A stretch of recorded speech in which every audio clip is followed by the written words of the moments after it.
Yes, with the indulgence of the Honorable Ilago, I think the Speaker would just want to Mr. interject. Chair, yung clamor, it been almost a month na we're asking NFA na kung maaari lamang mag-list na ng mga available na mga warehouses so that pang-start na rin sana bumili.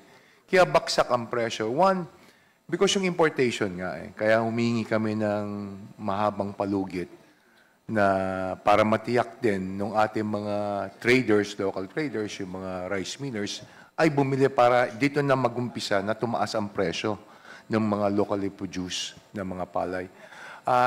Matagal na ako nag-aapila sa inyo na kung maaari lamang makapag-umpisa na rin makabili ang NFA. But unfortunately, hearing your report na hanggang ngayon, hindi pa tayo nakapag-start na makapag-lease or rent ng mga warehouses. And for sure, there are other LGUs na gusto makipag-cooperate para matulungan natin yung ating pong mga farmers.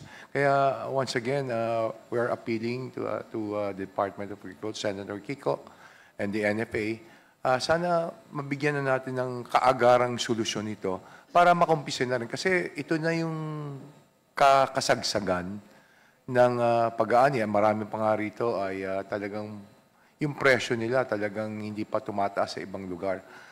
Pero once nalaman po ng ating mga nasa iba't ibang mga probinsya, una, yung importation ay aabutin hanggang December.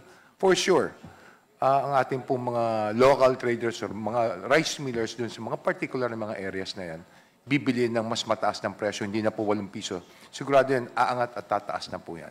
Salamat po, Mr. Chair.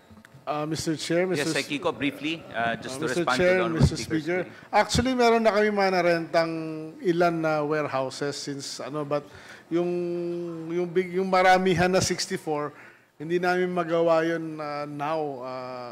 Sa Isabela, meron na kami mga rent na konti, tsaka sa Nueva Ecija, but since last month. But talagang if you look at the whole pangangailangan, kasi kailangan namin yung 64 dahil pati ang binibili lang namin na ina-assume namin yung dry na Ngayon, kung yung EO lumabas na pwede na kami bumili ng storm damage or flood damage na palay, then we really need the additional warehouses, Mr. Chair. But anyway, we will be meeting, after this meeting, may general conference kami sa DA for this particular issue nga kung paano namin ma-address this week.